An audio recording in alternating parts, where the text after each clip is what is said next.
Fakaro fako le ngā whiwhia mo le ngā whawhikai o ka whiroa ngai kai mi o le kuaso o ka kopokarama. Ia, whapehoi ona o whatalo whawhilo e tui lau sunga le ia taua. Ia ua vea lava lo fonga ma fonga tau mo moli o le tautai ia e le nei fo i vaenga o le aso. Ia, whatalo whatui fo i le pulenga ma le au whainga luenga. Ia le tātu Blue TV. Ia ina nei foi aso ma le tātou mautanga. Tai o na o le avanoa o whaifoi o na so tai mai le i pule o le tautai ae po le o le lo whafoina ia ma lua se e lua foi e tusai o le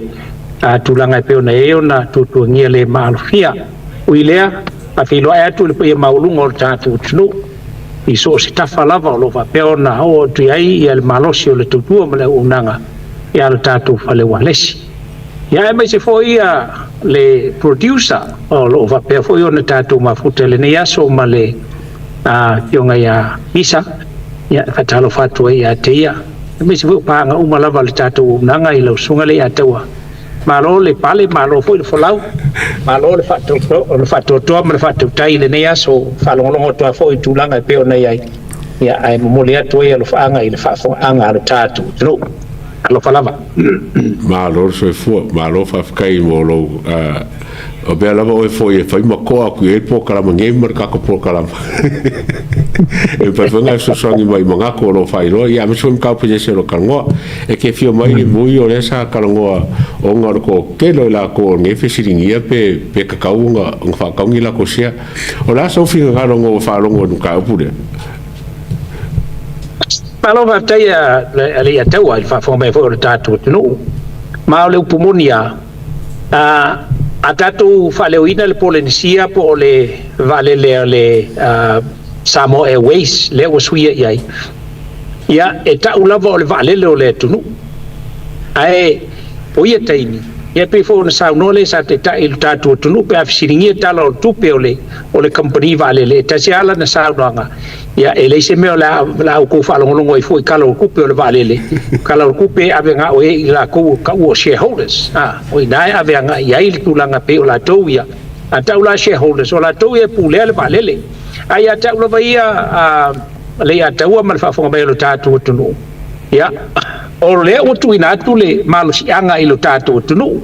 ina ia fai share ai tono le tatu company Vaalele o lau aia te tau ma lau faitalia e te fai ai neu shares o lava tala i lo tātou tunu ia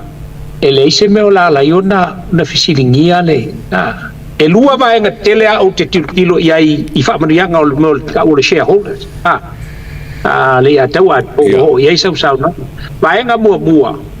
ia o le teimi lea e fai ai dividends for ona fo ona e fa malu lua toali atu e tu e be kakangi be langa o fala bela be mai a telefoni tangata le lo pai tatu por kalam fa malu lua tia i ala to lo tau wal au mai ya o sa i mai ne e ka le o kiki mai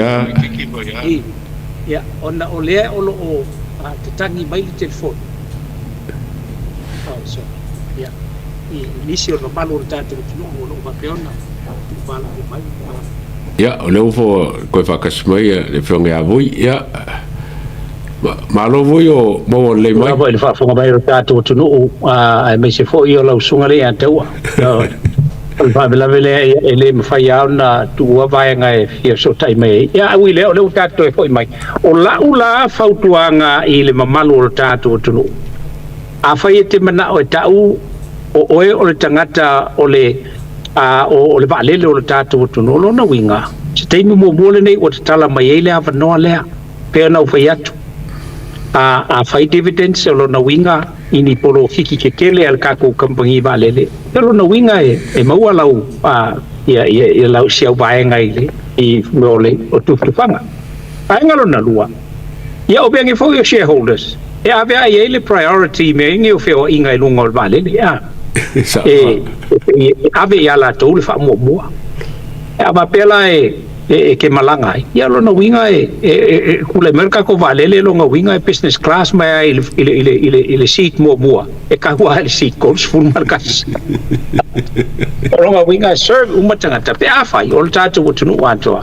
ola ave ma shareholders ol tatu Vaalele ai pe no vai atu o lau no va fai Italia io ete afai o ia te o le tulanga masalo aua tatou foi ile ko mga umiangi kanga kai a foi kingo ya saua leo ya kopo a foi lu ka ko kingo ya saua ka ko langu mumu uma trust le fai unga al kai kai mal fainga malo ole melena piano to tele so le vaenga le nei lo to kalesia le ataua leo ke fia ile ko kalesia le anga o te falongo pe le upule nei u sitai ma falongo I whātununga mai te tai. Ia. Ia, o le vaenga lea peona talia tue il whafsiri lau sunga lea tau. Ia, ngā wakari whasiri la kou sa mai la kou whafsiri kele. O pēa ngat whasiri fwere po se mele lei. Ia, leu ka waku mele langa leu alang whasiri kaka, langa sa leanga. Lea lau ka waku mea ngā inga leanga. Ai, o mea lava la kou ie le lei. Sa profiti fo ka ko sia ma le bare fo le oskari ngo mai aku sa mo le sa ka ko bare fo le ka sa kere ka ko profiti ngo mo nga a fe ke banku o falele I o kilangi le konsula sa ngo banku sa fa nga il profiti ka se va ngo profiti nga fo ia Vaalele sa ka ko pangai ma oskari ya ko ngora nga ai mor ka sawa ia I elele sa unge fa kausa o sia pa fa inga ma fai Lima se laule maulalo ia ai ole ke le alma ia foi nga wa foi fa sia ia ele ku se dividends ka Lima se lau mor ka afe ele ku se foi dividends ka afe mor ka Lima ia ole alme fa nga fai ia ole nga ka ko Vaalele ma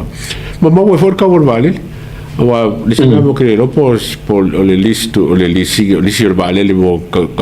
kausanga skele e por fa ka por Vaalele wa e vole le mo langa fa ka mo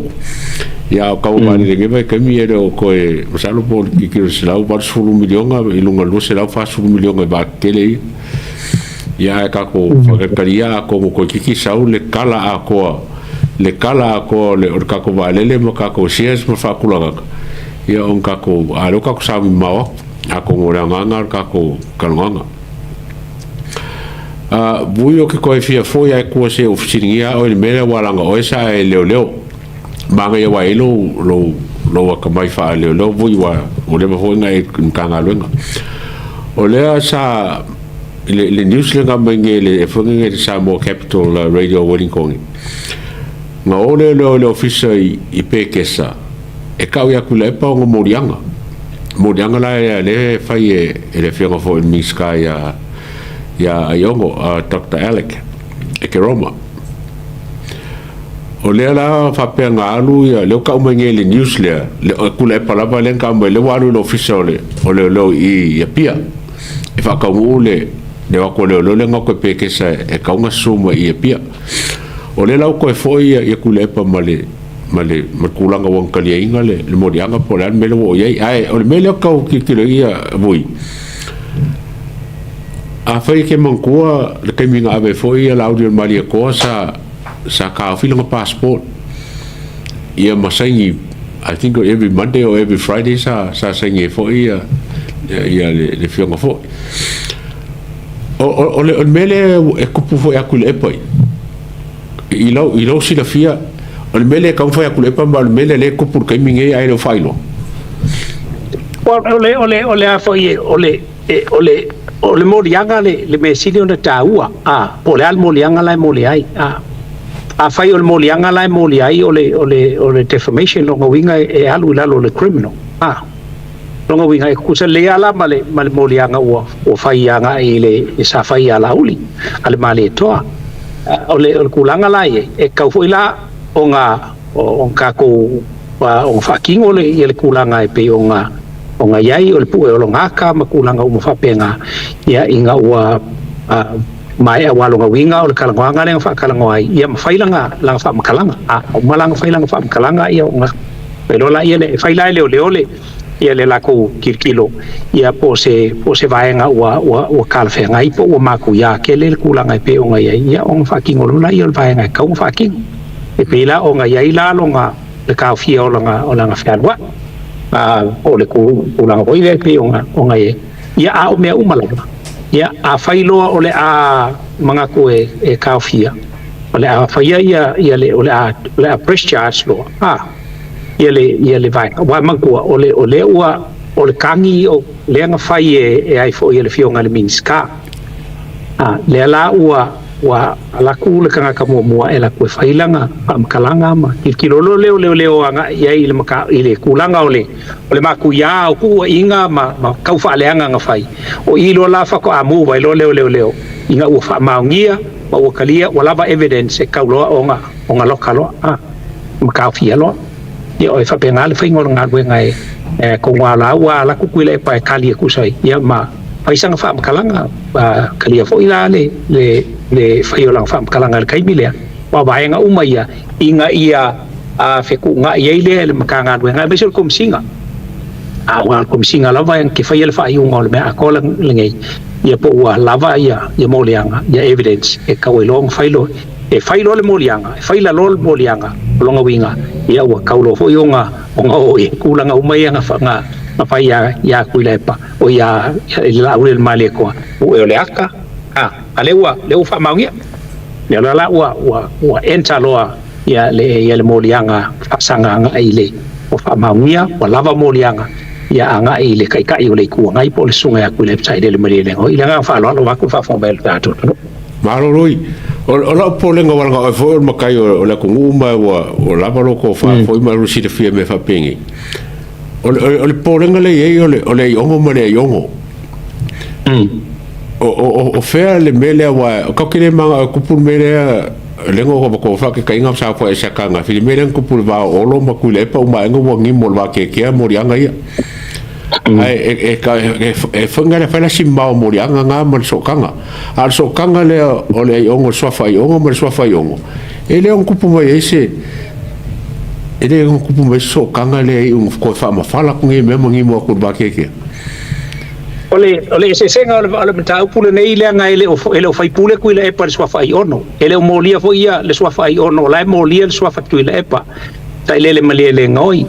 e moni la mala o ia o fa pe o swa fai ono ma le swa fai ono a ele tauna ona afia fu le swa fai ono la toia e tasia ia le swa fa la o tau veina ona o tau fa leanga le sa ia faia o paule o le sua faulana te tau ave ai ia le tofi o le tu malo le pa ele o se tofi o le tu malo o ai fo yo ana lo finu mela lua paenga la ia ele tau ai ona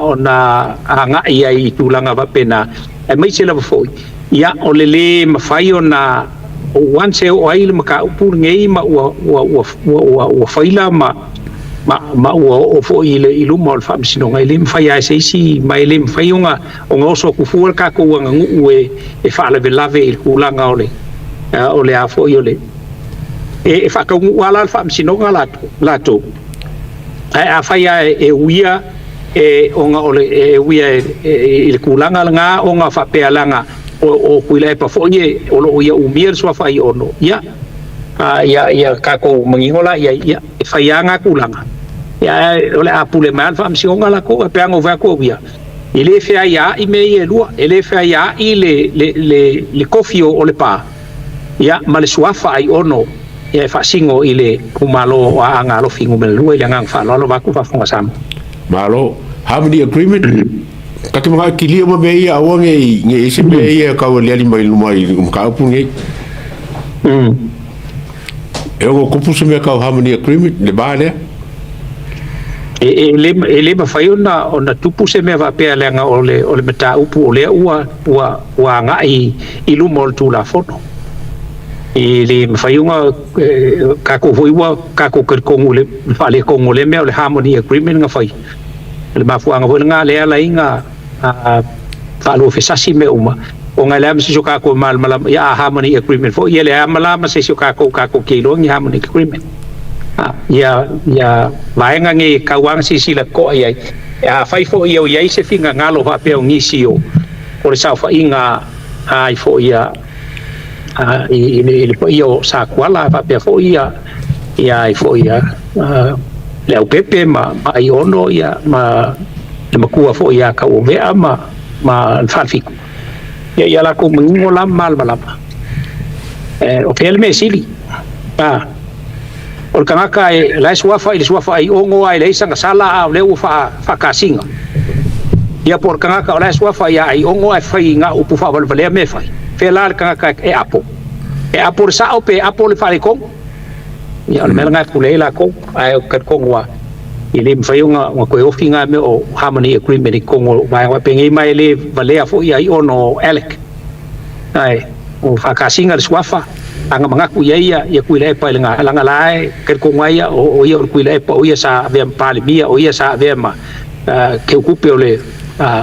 ni ska okupe le ku o a uma ela me o malava nga nga ipe nga ia ile pa a ku langa ia de suafa ia langa o ka fo engo ko le pa ia ma ku langa ipe nga ia fo a mu ngi faile ai ono la ko al ku langa nga ia lo le ker ko nga ida nga fa lo ba ku fa ku bele tu ba ro fa kai o vai ngo mai le kam foi kava o ngi ese kai mi fole lu ngai a o so mai meia a le mo ka ko kalwa i mo si le fia la ko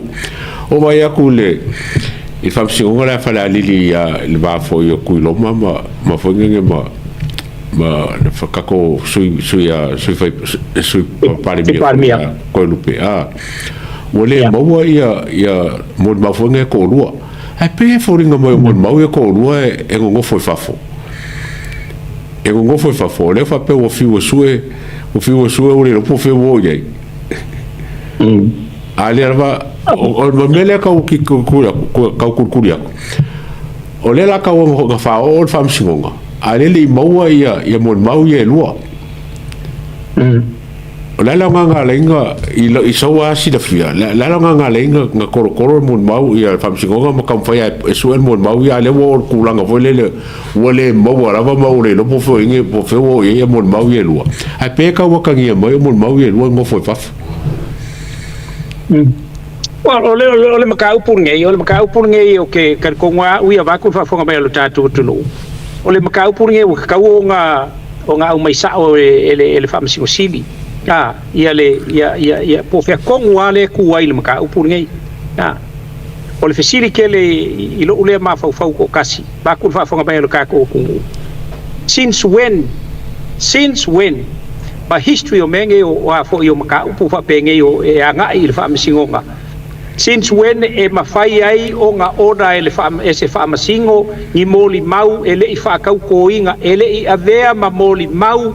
ale fa msingonga si once ke kau ko ai you become a product ole fa msingonga ai a fai o moli mau leo ele i o fa kau ko nga pengu ka o fo ke mo fa ngo le ya tau ma fa fo me lo tatu tu ka ulo ale ua fai se fa msingonga ma se fa msingo ia wale ku longa kulanga o ia ole fa masingo o langa kiuke ma nga faiva ole deliver ole judgment ai ia ilunga o langa fa winga inga ole kula fongo al mele wai wale nga ka o ia ole fa masingo ole fa masingo nga ke fa winga inga le kula fongo manga deliver inga ia le fa unga fai ale fa masingo nga au le wa koe avea foi ia le fa masingo nga mawalunga ma prosecutor ilonga fa konguinga lea e molia mai ia moli mau. These witnesses have not yet become ongi moli mau le fa masingo nga lea kungu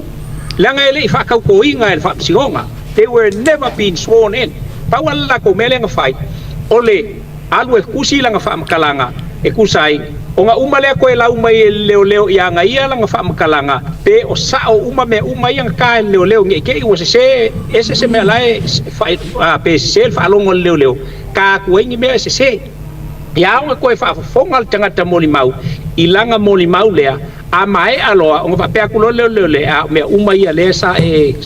ngo ia kali le kangaka o lea lava o fa pe ku le ia pa saingi mai lai ia lo au il vai ngale nga ole saingi lai ai and yet fa kau ko ia le evidence le ma ole moli maulea fa kau ko nga walu ile il fam singonga o nga fa ko ave ai lo le ma property po ole product ale fam singonga al mele e kako ia mo kwa le vayanga nga mangingo mal mai kako mele uku o le mea ua mga ahui wha msingonga la ko e vea la ko ma prosecutor instead of foilele ole wha winga o wha la ko lau ke interpretinga ia kulanga o kula fongo ma la ko deliver inga se la ko decision fai i se fai unga wha msingonga ile ngang wha loalo wa ku wha fongo me Samoa le ato malo vui ole polenga i lau fai kau ma lau mai kau aku le case lea o le fōringa mai le la wha au i lunga o moni mau kuskusia without witness present i le case onga o le maua po feo iai ole la pōlenga lan ka upu lea langa le fo ua kūrku ka upu lea ya mangele i whasale le anga le whai whapsingonga ma whungile ma whasala i mangele e iai ale theme fo le lau whapsingonga. It has to be proven beyond reasonable doubt. Reasonable doubt, yes. Reasonable doubt. Ele reasonable doubt langa lesa ele va le nga masalomia. Ele ese kula fongo o ka upon lenga found guilty dai mangele. Le foi la ka foringa mai pe a fai ai kupu ile in fam singonga le. La kupu falu ai. Wala nga le foringa mai la fa o fam singonga ele mo e mo e lua le la fa o pol porque por as cofie le la para kule e ka o ele fa o ngol fam singo o polenga nga a fai ole lima mo lima wa fia le fa mo lima ya ale lo mo lua ya a fai ole lima mo lima i o nga vea lola ia lea o a foi o se maka upu o kau o nga whaau se maka upu o lea ua akoa mo li mau e mo o mia e mawhai e o whape aku we have enough evidence nga lai ngei o nga kalia le ia le wha mo nga masalo ngisi mo li mau kakia uma esea a ua lava mo li mau ia lima because ua akoa i ni mo li mau ila ulea fika ku yai wa ko ai ingi moli mau e ka wa lava ai ma nga fakia evidence e ma faionga o nga faila se case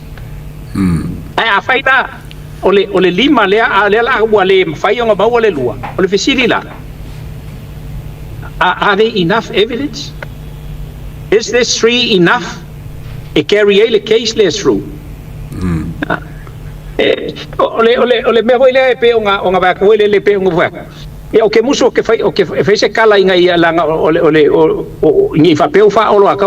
but you know honestly if that was me le wa fosi au ke alu e a fo o ke alu ke kulu mo fa msingonga don't forget fa ko ai yeah fa ko ai but if I just turn around and say sorry okay le fi ko because I do not want to continue with what I was saying. Karsa awal nga then what? Wala la le simeku. Ole be sili au nga fa balbaleo le mengi. I fa fonga mai ka ku. Ole o mai ole kumalo e anga ngo fo e pule le ngo fo. E manga nga o e faile la ko ku e moli mau e fa popo i ku moli mau o fa msingonga ngai. Ai ke enga e kalia le afo le ku le HRPP se ngo fo le HRPP no ole ngo fo ale ku malo ele ka u le ngo fo le ko ngol palmenge o se ngo fo as HRPP no way ole me eu pe ole me u wa nga inga wa halu e ku ka ko ya me le we ka ko ele wa se fa msingo but you know, based on my own understanding, kulang o kula fongo ma fai ba fa msingonga ma fai ba fa kula fongo. Man, I'm not afraid to speak out on these issues. Mongi lelo so. Ele ongi moli mau ngei ele fionga fa msingo. Not yet. O moli mau leo. Ele fa kau koinga. avangal mo ma uma fa ka ko ia o ngai lo la le ele fa ngai ko so la ese ai langa uma ngai ka ko e le ngang fa lo ba ko fa fo mai sa mo ke le fe fa kala le o fo ia ngang fa lo e mo le lo sa nga Vui mai pa fo le se fam si o ma se ka pule o le ke le ku malo ye afia ele nga ka pa ki